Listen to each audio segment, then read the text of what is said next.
Coach Glass podcast. This is the big one, folks. This is my bucket list guest.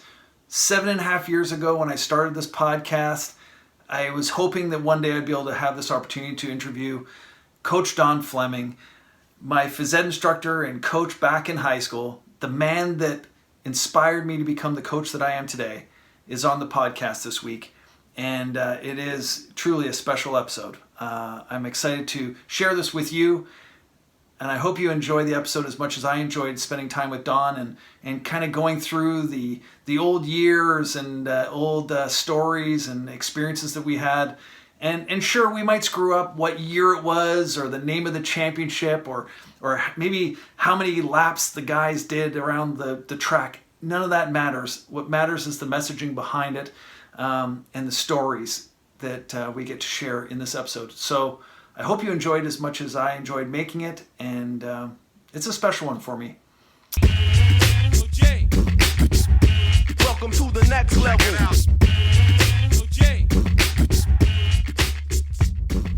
Welcome to the Coach Glass podcast. Welcome to the next level. How's it going?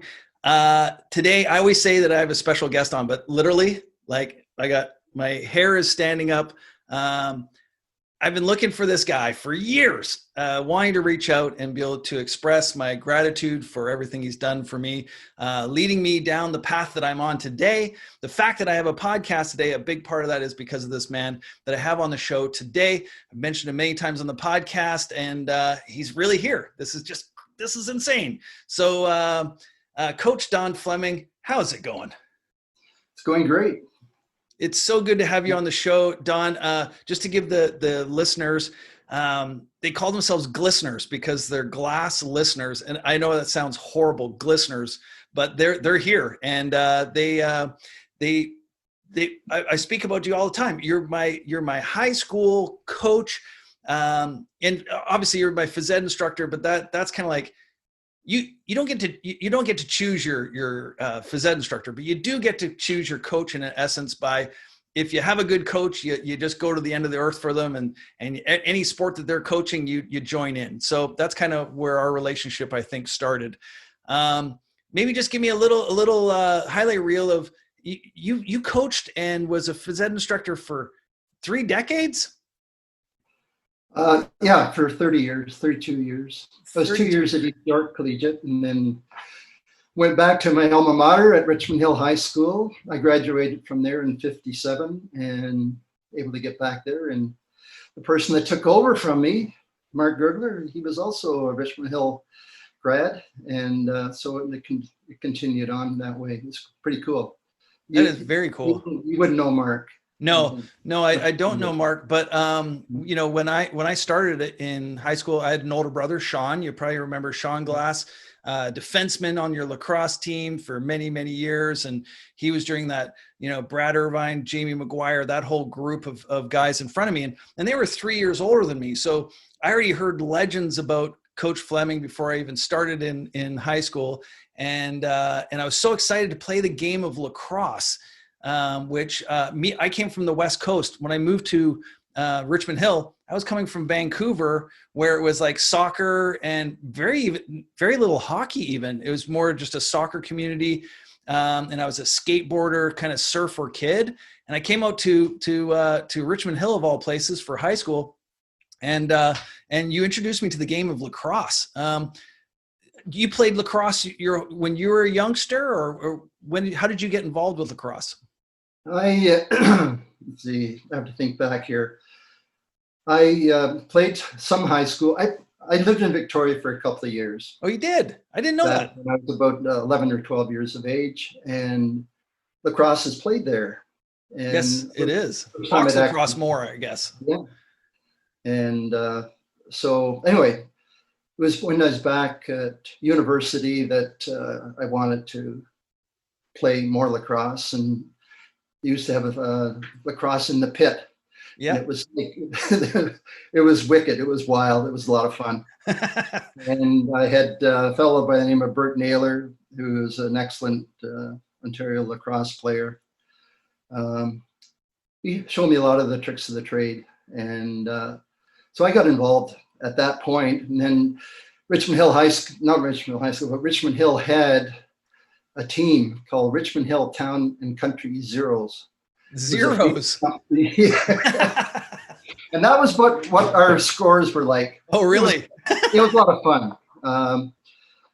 Fellows like the Messenger Brothers and guys like that. I'm lawn bowling with Frankie right now in Richmond Hill. And so we talk a lot about back in those days. That'd be around the late 50s. Wow. That we had a team in Richmond Hill. And we're playing all over, Owen Sound, Huntsville, Oshawa, Brooklyn. That was wild there, and a few other places. Now, back in the day, you didn't have face masks like we had when we played, did you? No. So you broke your nose a few times, didn't you? Oh, geez. At least a dozen times. At least a dozen times, and playing hockey as well. So that just adds to it. First one was a baseball bat in Victoria. Ooh. That came back and hit me on the nose, and that was the beginning of it. And I went into the boards once playing hockey, and a loud crash, and it was my nose that hit the side of the board. There goes your modeling career. My last break was not that long ago, and the puck deflected off of the metal on the glass on the side. Yeah. And bounced out instead of going by, and it flattened my nose. It came across like that. And there's a doctor in Richmond Hill just moved in, and he did a good job on it the next day and used the word comminative, which I had not heard before. I don't even know what that means. Pulverized. Oh, pulverized. Yeah. So he took some bone from behind the ear and put it in. And it was the first time since I was that young age that I could actually breathe through my nose. Yeah, because so all the time I've been a mouth breather. Yeah, I agree. I had the deviated septum, and I had that surgery to bore out both sides and balance it. And and then the guy says, we can also, make some other alterations to your nose. And I was like, no, I'm good. And now that I'm like 45, I'm like 47, I'm like, I should have probably got that thing fixed. Because well, it's still lots of time. There's still lots of time. There's lots of time to break it again and fix it again. But but that was always a thing, back in the day, when you would call in, you didn't have a whistle around your neck when you coached. Yeah, exactly. Do it again. It's like, I don't know how you do that. That's my quiet one. That's your loud one. Yeah. You can do it at the far end of the field. I think if you did it as loud as you could, you'd have dogs, coming around your house right now, wondering what you're calling them in for dinner or something. But you had that whistle. Much more sanitary. It's amazing that you could do. I can't whistle either direction, so I always had to have a whistle. But that was one of my memories of you're always able to call in the troops pretty quick. Yeah. Whistle and then the hand sound, and then they knew what the thing and what to do. But the funny part about that whistle is I draw the air in. I don't blow it out. Yeah, it's not blowing out. You're sucking it in. I see. I don't even want to try that.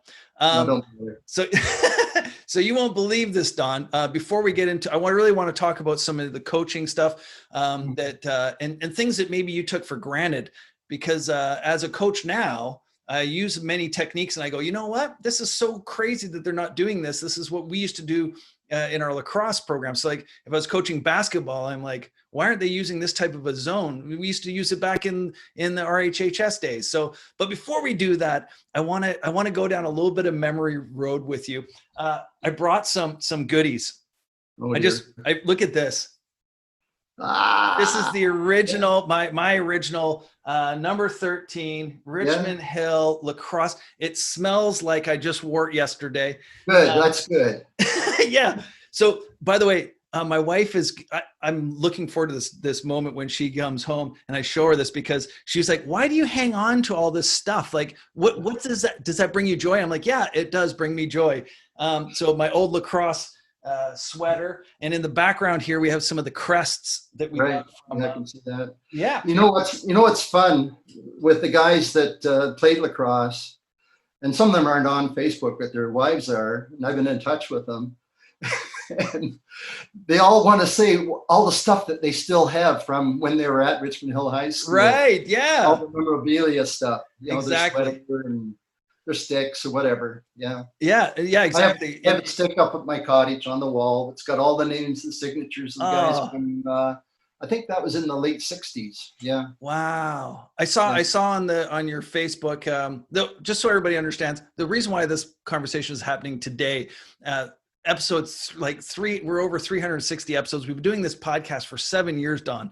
Wow. So this one comes up now because I've been searching for you for many, many years. Every time I went back to Richmond Hill to see my dad and my brothers and stuff, I would always go back and ask, does anybody, when I'd see an old friend, has anybody reached out to Coach Fleming? Is he still around? Did he move? I really want to take the opportunity to thank him. And everybody's like, no, I don't know. We can't get a hold of him.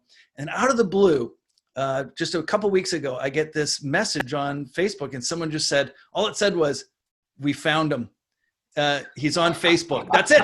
That's all it said. He's on Facebook. And I knew what they're talking about. And I was like, awesome. So that's when I reached out to you.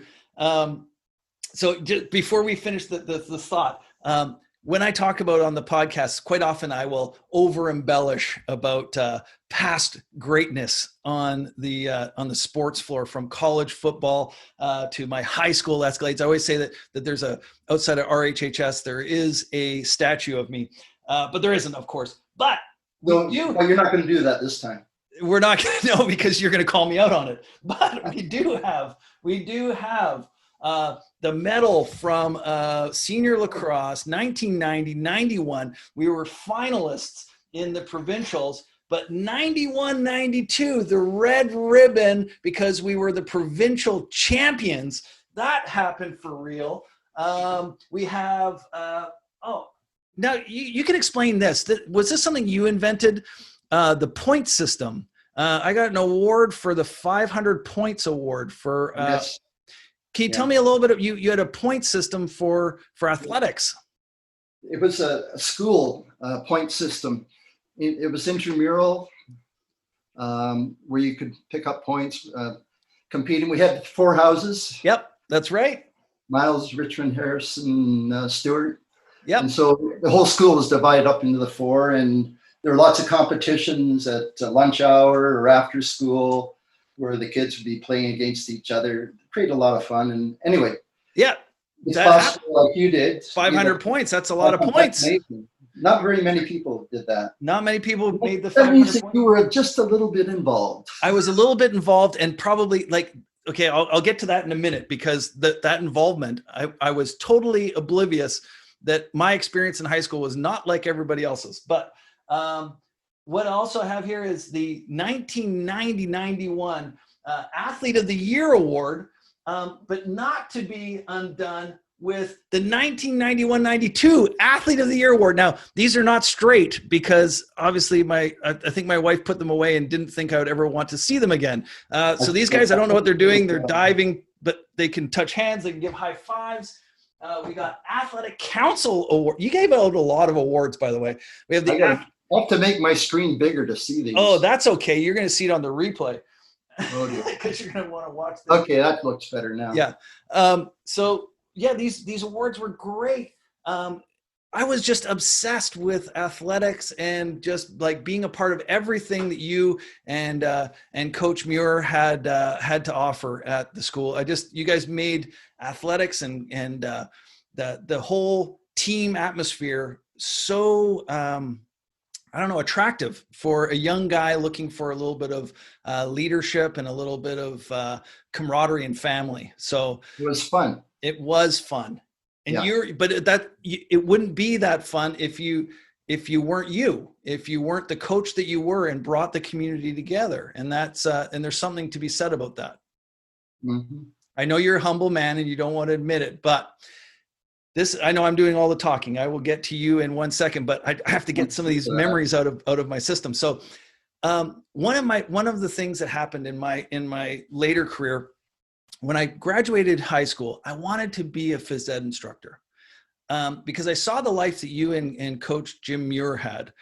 And you had your little office, and I just saw that you made such a difference in people's lives. And I was like, if I could just do that for a living and make get paid to be a coach and get paid to help young people. And I just thought this is the path for me.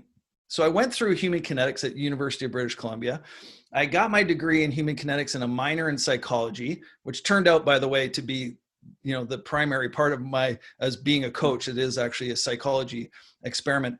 But when I went through my practicum to become a phys ed instructor, we did a practicum at a school.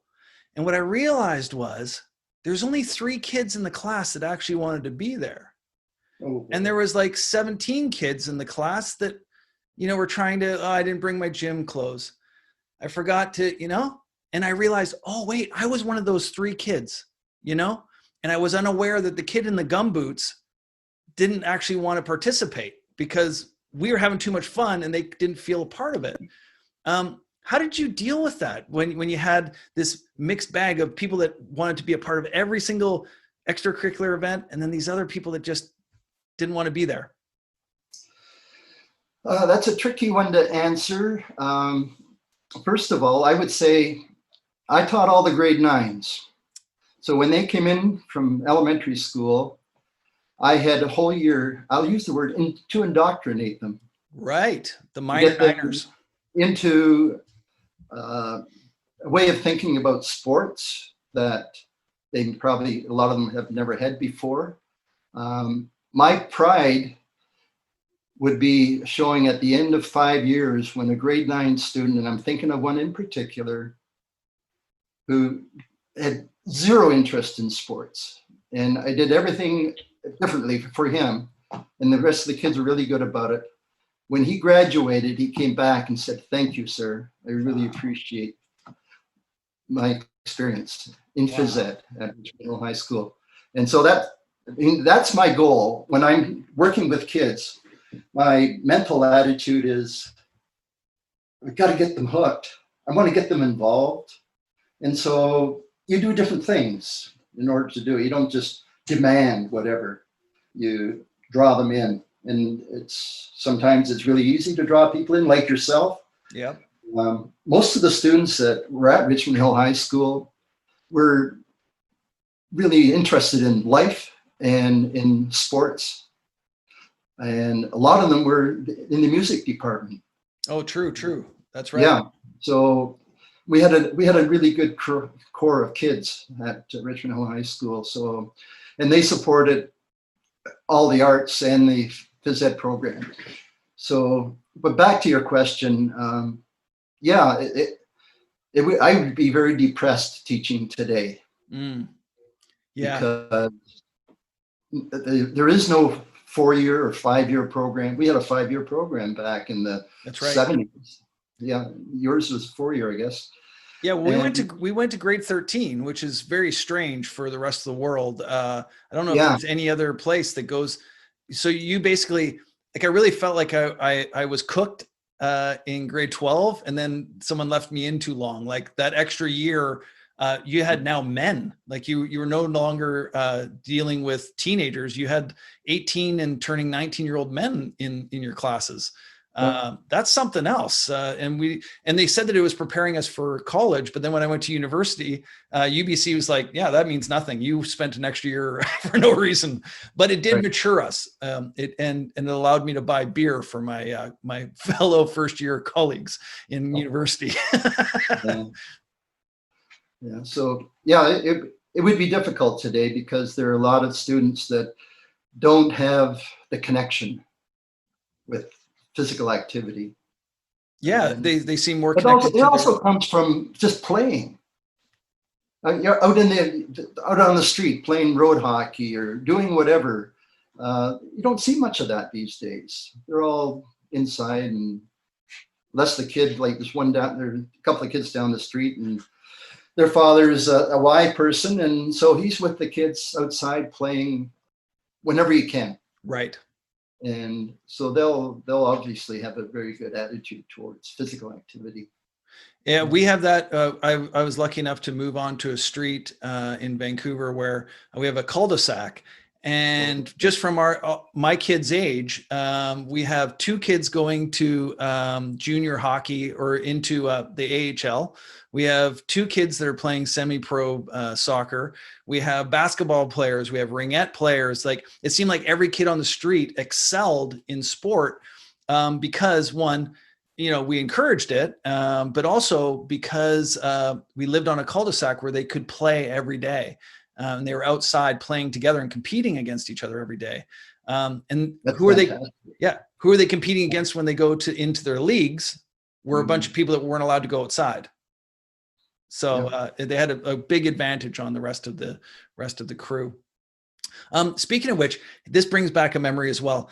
My kids, when they went through high school, like everybody, they would come home and they're like, "Oh, Dad, this week we're doing square dancing."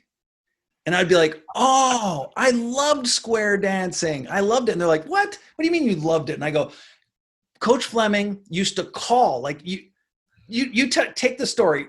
How did you do that? Like, what got you into square dancing and actually not just putting on a record, but actually calling out what we had to do? Give me a little background on that, because I never knew that story." A little background. Okay, in cottage country, they have square dances. They used to back in the 50s. Twice a week, Tuesday and Saturday during the summer. So all of us from the lake, we'd go into town and we'd square dance. And so that was my introduction to it. And then in taking PhysEd at U of T, one of the classes, one of the sessions involved calling a square dance. So I learned to call a particular one. I won't say what it is. It doesn't matter now. You'd laugh too much. Anyway, that was the beginning. So I called the dance, and it was fun. And so I wanted to introduce it into the PhysEd program. And I knew enough and was able to call, like, I was going to other schools, calling schools, whatever. And I also called up at the cottage sometimes. So in the summertime, I'd be doing some calling there. So that wasn't mandated by Ontario Education to do that? Wow, that was just you? Yeah. Wow. Well, they're supposed to do dance. Yeah, okay. So it would be covered. Yeah, underneath the apprentices of dance.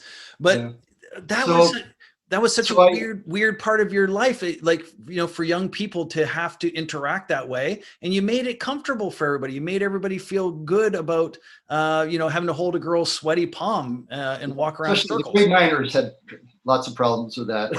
After that, they were fine. Even partway through, they were fine with it. Yeah. But so I called all day, every day for a week. Yeah, all the classes, and a lot of the other teachers would. I'd let them, if they wanted to bring their English class down in and join in, they did that. You're probably maybe in one of those classes. Yeah. I don't know. And so, I don't know if we still had the Sadie Hawkins. Yes, absolutely. Yeah. So that was for the Monday to Friday, and then Friday night, the school had at Sadie Hawkins. That's right. And that was a lot of fun. So again, you're humble, and I love that about you, but that was you. You didn't have to create that world, but you did. And it's been an unbelievable memory for myself and all the students that you've had the opportunity to coach. So I want to get into some of the coaching stuff, some of the coaching philosophies that maybe at the time you probably overlooked, but these, as I read more books in college about coaching and since then, working with some professional athletes, my job is to tweak that last 1% of their program to make them world-class. And in doing that, I go back to a lot of my own experiences, and a lot of them come from some of the lessons we learned. One of them being, and you might not even know the science behind this, but I'm going to share it with you. When you taught us lacrosse right off on day one, you taught us how to be ambidextrous. Where did that come from? Yes. Because it's a challenge. It allows you more flexibility when you're playing. So if you're all just left-handed or right-handed, it's easy to check. Yep. Because they know they're only going to go one way eventually. And when you can come down and you can play right and left-handed, they don't know what's going to happen next. So, but it also, again, it made it fun. It was a challenge. It wasn't easy for most of the guys to play right and left-handed. No. But they worked at it, and they got pretty good at it. mean, your strong side's always going to be your strong Yeah. side. But when you can start in a game doing something on the weak side, Yes. that really opens it up. So yeah, it's for being able to play at a higher level. Yeah, Yeah. but you taught it from day one. Like our first gym class with lacrosse sticks, it was scoop right, scoop left, scoop right, scoop left, pass left, pass right, and it was a hard way to start. But you made it like this is just lacrosse. This is what lacrosse is. You just have to learn how to play both sides. And it wasn't until I played junior lacrosse at Scarborough, box lacrosse, and I started coming down and crossing hands like this. And this old school coach was like, "What are you doing? Like, stop that." I'm like, "What do you mean? Why would I stop? I can play on both sides." And he goes, "Pick one." And to force me to pick one, he gave me one of those wooden sticks with the hook because you can only play on one side. Yeah. And he's like, "You're going to pick one." Which is such a weird concept. Like, why would you force somebody to play one side if you can play both? But there was an example. I was just like, this is mental. My coach, he would, he would lose his mind if he knew I was playing only one side of the ball. Yes. I'm glad you didn't tell me. Yeah, I just did. I apologize about that. But that was one that stuck with me. And just to enlighten you a little bit is the new science that's coming out, especially on the PGA Tour, is the longest hitters and the most powerful rotational athletes on earth. They throw right-handed, they golf left-handed. They play hockey left-handed, they play golf right-handed. The ambidextrous athlete actually has the ability to accelerate faster in their dominant side if they practice on their non-dominant side. And that just, as soon as I learned that, I was like, well, I've been doing that my whole life with Coach Fleming.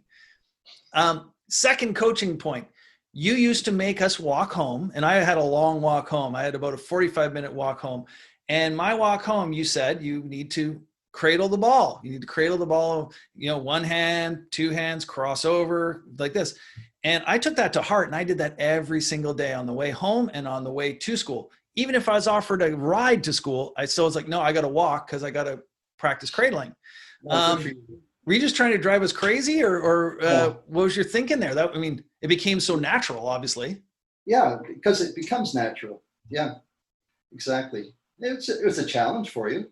It was. And if it got boring, you'd switch hands and you'd work on the one that you weren't very good at. Right. Oh, yeah. Yeah. So there's another one that you didn't even, you knew some of these things you put out into people's minds and you just don't know that they're actually doing it. But another one was I played basketball on your basketball team, and people always laugh because when I still can't shoot basketball, but you used to always say to me, drive to the net, but don't shoot. Pass, man, don't shoot. Whatever you do, glass, don't shoot. I remember that now. And I was good at free throws, but I wasn't very good at layups or any of that kind of stuff. So you just say, pass to somebody else. Yeah.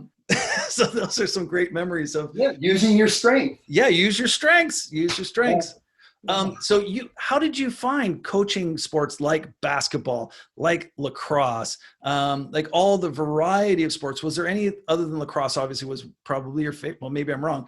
What were your favorite sports to coach, and what did you get out of those? My two main sports are hockey and field lacrosse. And wow. Box lacrosse, but field now. Yes. So. I forgot what your question was. You're in school. You also taught other sports. Like you had to become a master coach of basketball as well because you're working with the basketball program. So how did you become such a great coach? Because we were a small school back before you were there. We had like 400 students. It was when I was there. It was 300. Wow! I went from a school of over 2,000 to Richmond Hill High School. What a blessing! Yeah. So much. Yes. So that was that original old part of the building. It used to be the entire school. Yes. Wow. Yeah. You should see the gym that's there now. We're digressing, but there's a gym there that's bigger and more beautiful than anything I've ever seen. Really? The whole back side of the field. Took all of the science and the PhysEd office, the gyms, both gyms. It's now a big complex. Wow. Well, I'm going to have to go and take a look. Every time I go back home, which is usually once a year, COVID's kind of taken a shot on that one this year, but I go back at least once a year to lecture. And when I do, I always stay for a couple of days. My dad still lives in Richmond Hill. So I always drive by the high school. And I was always sad to see it, change, from being Richmond Hill High School. And they did take down my statue. So unfortunately, another thing another memory that comes back to me is you guys had both you and Coach Jim Muir. You both had the responsibility of doing our sex ed as well, which, people scoff at nowadays because there's all these videos out that help kids understand all this stuff, but that's a huge responsibility, taking that on. How did you find that? Like, that was kind of just put on your lap as a phys ed instructor. Hey, it's your job to teach these young men sex ed. What was that experience like for you? I had quite enjoyed it. I didn't think anything awkward about it. It's probably just awkward for the students. Yeah, sometimes. Yeah. Yeah. So yeah, it wasn't nothing much about it. Yeah. Yeah, you know what? I just have a lot of memories of Coach Jim Muir. He used to. I was a bit of a class clown, and it's led to some comedy career. And he used to always just look at me, and he would say, "Jason, there's the door." Yep. And that was his way of saying, "You need to leave." And I'd be like, "Really?" He's like, "There's the door." And I'd be like, "All right." So I'd stand outside in the freezing cold Toronto, side wind, just freezing, looking through the window, like, "Can I come back in yet?" And he'd just look at me like, "Nope, not yet. Not for that one." That was funny because I could see the smirk on his face. He wanted to laugh, but he couldn't because he knew it was inappropriate during sex ed class. So there's so many funny stories about him and saying that to the students, and the reactions like yours. Yeah, really cute. Yeah. And you still speak with Jim? Yeah, I see him 2 or 3 or 4 times a year. He lives in Newmarket, and I'm now in Barrie. So when I go down to Lawn Bowl, we'll go out for a cup of coffee. And yeah, he's doing fine. Oh, that's great. We all have our health issues, but that's okay too. Yeah. It's all good. That's just part of the process. And I always think about that as being an athlete and then being a coach. Like, we stay active, but we also wear the crap out of our bodies sometimes, and I always think about, yeah. And I always think about, like, I have some of my mentors who are, used to be strength coach for Al Vermeil was the strength coach for the Chicago Bulls back in the Jordan days. And he also worked with the 49ers during the Montana and Young days. So like he has many, many championship rings, and he's pushing into his 70s. And when I speak with him, it shows me that, you never lose that passion. You never lose if you're a coach, you're a coach. If you're a teacher, you're a teacher. And it doesn't matter whether you're retired or not. He's still like reading about what's the best way to increase a vertical jump or, different techniques and stuff. So how have you found, after being retired, your life? Can you give me a little bit of mentorship now, Coach, on what I have coming as I step into that zone in maybe 10 years from now? Well, everyone's different, so Lord knows what it'll be for you. For me, I was able to play hockey twice a week in Aurora, Monday and Thursday morning, with guys that were my age, and I loved it. It was great camaraderie and fun in the change room, and go out for coffee and all that kind of stuff. And I had too much pain in my shoulders, both shoulders and both knees, that I had to stop when I was 75 years old. And since then, I've had those 4 joints replaced. Wow. And also a rod in my back, half a disc taken out. So I'm not allowed to, when I go walking each day, I do maybe 8K or 10, whatever. Wow. I try to get out every day. And because at least I can walk. Do you use the poles or do not yet. That's down the road. I love it. Okay. Sometimes I use the poles when I'm snowshoeing. I have to, obviously. Yeah. I still do snowshoeing. So anyway, so it's awkward to find a sport where you can still get emotionally involved. And lawn bowling has been that for me. Wow, cool. Yeah, it has. And it's a very social sport. And I'm meeting up with former students, former teachers, former buddies that played lacrosse with me back in the 50s. And so it's been a really fun experience. But yeah, it's in your system, to want to win. Yep. And so it's still there when you're lining up to deliver that bowl, all the little variables all the way down, you're looking at it and figuring, okay, now I think I've got it this time. And of course you do, or you don't, doesn't really matter. But yeah, so the adrenaline's still there, which is fun. And I didn't think I'd be doing lawn bowling. My buddy that played lacrosse with, he looked at me one day and says, can you imagine us sitting here? This is at lunchtime, and we're lawn bowling. Like he was anything but that either, too. You know, Frankie Messenger was a tough little player. Wow. Well, that's great. So the competitive spirit, and if you're competitive, you're competitive. You can't take that away from somebody. And I truly feel like if you're a coach and a leader, again, you can't take those qualities away from people. I have one more. That's what happens when you get older. Yes, that's what happens when you get older. Try and take better care of your body. Don't do 30 years of canoe tripping in Algonquin Park or whatever. That's right. Yeah. Well, we chose tough sports, lacrosse, hockey. I played college football as a running back. That your body takes a pounding, and it's not easy. But man, you would never trade in those years. Not only for the experience of competing, but also the friendships, like you said, they're lifelong. The friendships that you have from playing sport. It's been fantastic. So going back just one sec, I don't know. Hopefully you have time for a couple more stories. I'm just enjoying this so much. I'm on my own. I'm good. Okay. So, like I said, when I finished college and I, decided that I didn't want to coach the 3 kids in the class that wanted to be there and just not, have to just kind of go through the motions with the other 17. And I know that wasn't fully indicative of what I was going to be seeing. I decided to go down the route of, I wanted to coach people that wanted to be coached. And I thought by becoming a strength coach would allow me to do that, where the only people that would come in the room were those 3 kids that wanted to be there. And it's taken me down a road that's been extremely rewarding. Mentoring young high school age kids is what I specialize in. And then it led me to the Canadian national team strength coach for golf. And then that led me to the PGA Tour, and I ended up working with some NFL players. Like it just snowballed into like where we are today. And when I look back at all that, the thing that really inspired me, and hopefully this doesn't make you feel uncomfortable, Don, but it was really just the way you carried yourself as a coach.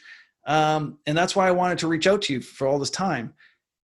The way you treat people, you made people earn your respect right from day one. You gave all the love in the world to every student that you had, and everybody knew that. But you inspired me, man. You inspired me to go down this path, and I can't thank you enough for doing that, because it's been an incredible ride. It absolutely has been an incredible ride. Did we hit each other in murder law? Yes. I love that. Yes, absolutely. Okay, so here's again, I'm going to go down the path. Coaching tip. You can't do this nowadays, but back in the day during Cosm hockey, if 2 guys were kind of jarring at each other and slashing each other and pushing each other, you'd do your whistle, and then everybody would stop. And you go, go ahead. If you're going to fight.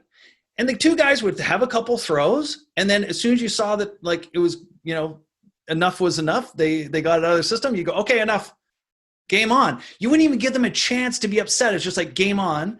And I was just thinking today, you can't do that.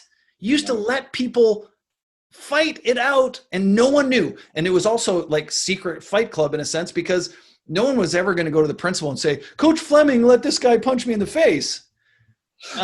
You can't do that nowadays. No, I better not say anything. Back before your time there, we had, if the principal came to the door, we had a rule change. Oh. I'll leave it at that. Yeah, we'll leave it at that. But it was amazing to see that. And it actually led to things outside of the gym class where I remember, I won't say any names, but there was a gentleman who happened to spend some time with another guy's girlfriend.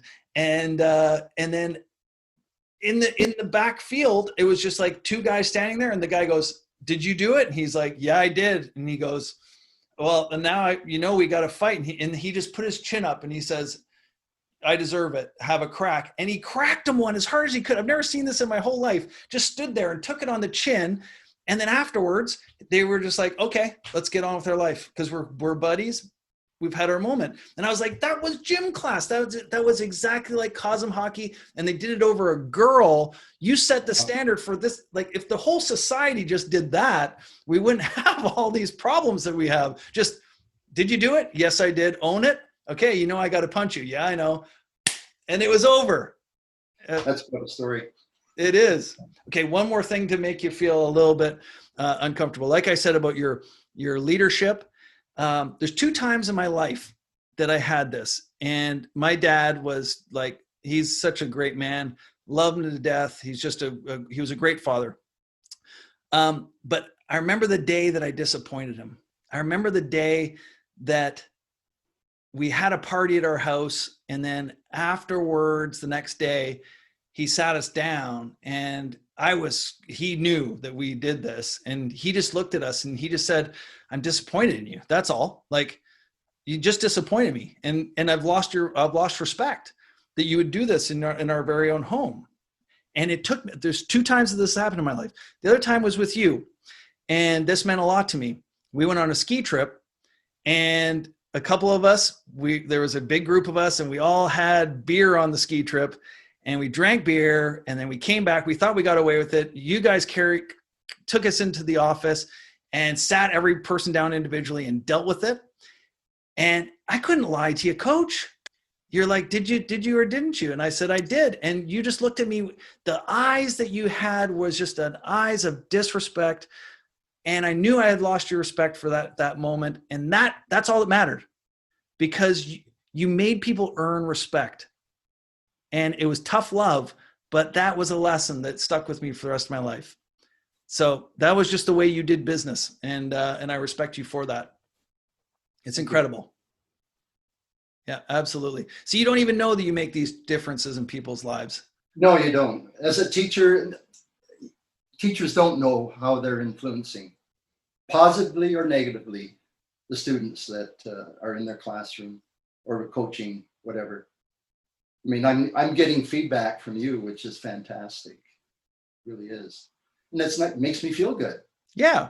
But I didn't know most of your stories, obviously. Yeah. I mean, there's some at school that I can remember happening. I remember being telling you to pass instead of shoot. I remember that. You remember that one? Yeah. You know, remember that cool. One. Yeah. And you know what? That makes me think as I go back from those times, I go, as a coach now, I really have to be cognizant when I'm working with young athletes on just what the things I do say and the way I do treat them. And I do take on a role of, whether they need it or not, I take on a fatherly role in a lot of their lives, and because maybe they don't have those pressures at home to do the right thing, speak the right thing, be honest, work hard for themselves, not just because there's an outcome, have self-respect, all those things. I try to instill it because that's just what I know. And I know that because of coaches like yourself. So, yeah, I just can't thank you enough, Coach, for coming on the show. And I look forward to being able to stay in touch with you as the years go on. I would like to tell one little story. Yes, please do. Please do. Don't mind. It could have been around your time. I can't really remember. The decades are all blurred for me. But there was a year when we had won the championship. And the next year, the boys came out for practice, and they're looking at each other and looking at me. And so we had a couple of practices, and I could see that things weren't going to be so great this year. We were smaller in size, weight, smaller in stature, and smaller in number, and not as much skill. And so I thought, okay, this is a good story. So we sat down on the gym floor in the boys' gym. We sat down, and I said, okay, well, what can we do about it? And we were there, I don't know, maybe an hour or more. And out of it came the fact that they chose one thing that they could do to maybe win. And they did win that year. And they decided that if they were in better condition than any other team, then with their skill level, they would have a chance.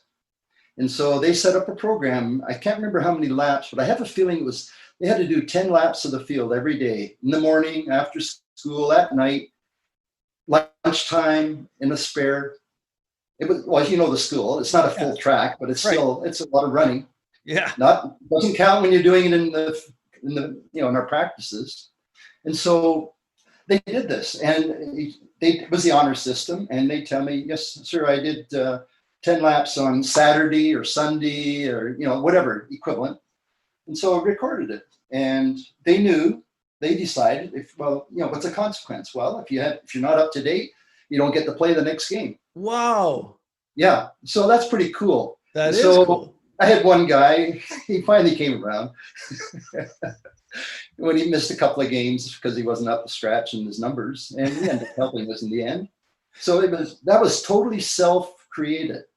And to me, that's a lovely story. That is. They were able to do that. Yeah, you know, that also comes from that leadership, though, of you allowing, like when you empower somebody to have the opportunity to have their own input in their future, in their development. That's a big deal, because that ownership, that's for life. Every time they go into business or any kind of endeavor, they're going to know, like, maybe we are undersized, maybe we don't have the experience, but if I'm going to do this, I'm going to have to do that little extra bit, and it's going to be after work hours. It's going to be outside of the expectations that my boss has, that's going to lead me to success. And that's why I think that a lot of people hire championship hockey players, football players, ex-college athletes and stuff in business, because they know that these people are going to have that kind of work ethic, and they know that they're going to have those kind of, characteristics that maybe you don't get from some other, Well, sports builds the character of the person. It does. You couldn't imagine a life different, I'm sure. No. I mean, I had options back in high school where I was going to go, or what I was going to do, or, you know, go to the States or whatever, and scholarships and that. And I was lucky enough to take the path that allowed me to be a teacher, a phys ed teacher. I couldn't be lucky. Yeah, you couldn't be luckier. And I couldn't be luckier to also follow down a similar path of coaching and mentoring young people. It's been a wild ride, but I wouldn't trade it in for anything. And again, I just want to say thank you so much, Coach, for being an inspiration and kind of showing me the way that that this could be a life where it's not always a monetary currency that you're working toward. It's conversations like this that is a currency that you can't buy. You can't buy the respect of a former student. You can't buy the respect of people who care about you and that are just like light up when I found out that you were still around and that I could have the opportunity. When I found out you were still around. Yeah, it's amazing. So, Don, I really look forward to. I really love the opportunity to be able to continue. Being able to communicate with you in the future, because this is so special to me. But for you to come on the podcast and do this, my coaches, that almost all the people that listen to this are coaches, and they just love these kind of stories. And I'm sure this will be a favorite episode for many. And it's also going to be a little bit of a legacy for the RHHS crew, the generations that you've coached. I hope they get a chance to spread this podcast around and share it, because everyone's going to be lit up when they see that Coach Don Fleming is doing well and thriving. Oh dear. Yes. Let's just say we're thriving. We're all thriving. So Coach, again, can't thank you enough for coming on the show. Thank you, sir. And we always say, when we finish these episodes, we always say, dream big, over deliver, and be undeniable. And you are all those three things. Cheers, Coach. So are you.